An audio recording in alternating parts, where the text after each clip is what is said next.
আমরা প্রতিদিন শ্বাস নিই এবং শ্বাস ছাড়ি, কারণ আমাদের বেঁচে থাকার জন্য অক্সিজেন দরকার। আর আমাদের কোষের মধ্যে যে কার্বন ডাইঅক্সাইড তৈরি হয় সেটা রক্ত দিয়ে সংবাহিত হয়ে ফুসফুসের মাধ্যমে শরীরের বাইরে বেরিয়ে আসে। এই যে শ্বাস নেওয়া এবং ছেড়ে দেওয়া, এটা দুটো প্রক্রিয়ার মাধ্যমে নিয়ন্ত্রণ হয়। একটা হলো স্বয়ংক্রিয় নিয়ন্ত্রণ এবং আরেকটা হচ্ছে ঐচ্ছিক নিয়ন্ত্রণ। স্বয়ংক্রিয় বা অটোনমিক নিয়ন্ত্রণ জিনিসটা কি? যখন আমরা ঘুমিয়ে থাকি বা যখন আমরা খুব অন্যমনস্ক হয়ে থাকি, তখনও কিন্তু আমাদের শ্বাস প্রশ্বাস চলতে থাকে, বন্ধ হয় না। তো এটাই হচ্ছে স্বয়ংক্রিয় নিয়ন্ত্রণ।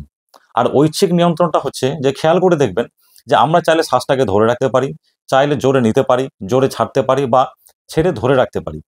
এইটাই হচ্ছে আমাদের ঐচ্ছিক নিয়ন্ত্রণ। এবার যদি এরকম কোনো কন্ডিশন হয় যে কারো শুধুমাত্র ঐচ্ছিক নিয়ন্ত্রণটা আছে আর স্বয়ংক্রিয় নিয়ন্ত্রণটা চলে গেছে, তাহলে কি হবে?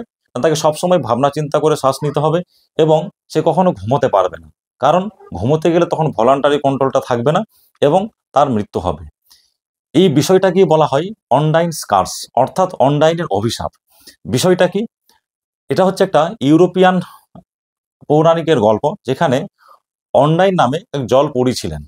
সে একজনকে ভালোবাসে, তাদের বিয়ে হয়, তাদের সংসার হয়, তাদের সন্তান হয় এবং সন্তান হওয়ার পর দেখা যায় যে তার স্বামী পরকীয়ায় মেতেছে। তখন অনডাইন বিরক্ত হয়ে বা রেগে তার স্বামীকে এই বলে অভিশাপ দিয়েছিল, যাতে করে তার স্বয়ংক্রিয় নিয়ন্ত্রণটা চলে যায়, তার শুধুমাত্র ভলান্টারি বা ঐচ্ছিক নিয়ন্ত্রণটা থাকবে। তখন তার স্বামীর কি হয়েছিল, যে তাকে সবসময় শ্বাস নিতে হয়, সে ঘুমোতে পারে না এবং একটা সময় ক্লান্ত হয়ে সে যখন ঘুমিয়ে পড়ে তখন তার মৃত্যু ঘটে। এটাই হচ্ছে অনডাইন স্কার্স। আজকের মডার্ন অর্থাৎ আধুনিক মেডিকেল সায়েন্সের পরিভাষায় এটাকে আমরা কিভাবে ব্যাখ্যা করতে পারি? একটা কথা আছে, সেটা হলো কনজেনাইটাল সেন্ট্রাল হাইপোভেন্টিলেশন সিনড্রোম। অর্থাৎ জন্মগতভাবে যদি কারো শ্বাস নেওয়ার যে নার্ভগুলো থাকে সেগুলো যদি ঠিকঠাকভাবে তৈরি না হয়, তাহলে কি হবে? তার স্বয়ংক্রিয় যে নিয়ন্ত্রণ সেটা থাকবে না, তাকে সবসময় ঐচ্ছিকভাবে শ্বাস নিতে হবে এবং এটা নিয়ে সে বেশি দিন বাঁচতে পারবে না, কারণ ঘুমোলেই সে তার মৃত্যু হবে।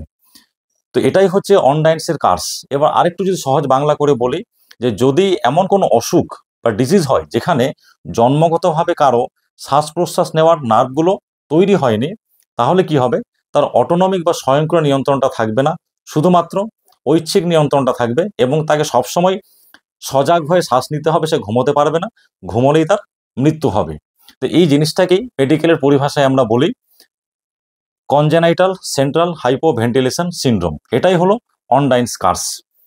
আরেকটা হয় অ্যাকওয়ার্ড অর্থাৎ অর্জিত। যেমন হচ্ছে কারো একটা বড় অ্যাক্সিডেন্ট হলো, অ্যাক্সিডেন্ট হয়ে আমাদের যে নিউরনগুলো, যেগুলো হচ্ছে যে স্বয়ংক্রিয় নিয়ন্ত্রণ করে, নিউরনগুলো ড্যামেজ হয়ে গেল।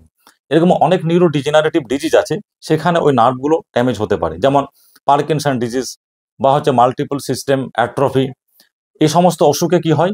ওই স্বয়ংক্রিয় নিয়ন্ত্রণটা চলে যায়। তাহলে আজকে আপনারা জানতে পারলেন যে অনডাইন স্কার্স বা অনডাইনের অভিশাপ কি। এটা একটা পৌরাণিক গল্পকথা দিয়ে ব্যাখ্যা করা হয়, কিন্তু আধুনিক মেডিকেলের পরিভাষায় এটা হচ্ছে যে যদি কারো শ্বাস প্রশ্বাস নেওয়ার স্বয়ংক্রিয় নিয়ন্ত্রণটা নষ্ট হয়ে যায় বা ড্যামেজ হয়ে যায়, শুধুমাত্র তার ঐচ্ছিক নিয়ন্ত্রণটা পড়ে থাকে, সেটাই হলো অনডাইন স্কার্স। আশা করছি আজকের ভিডিওটা আপনাদের খুব ভালো লাগবে। আপনারা ভালো থাকবেন। কালকে আবার একটা নতুন বিষয় নিয়ে কথা হবে।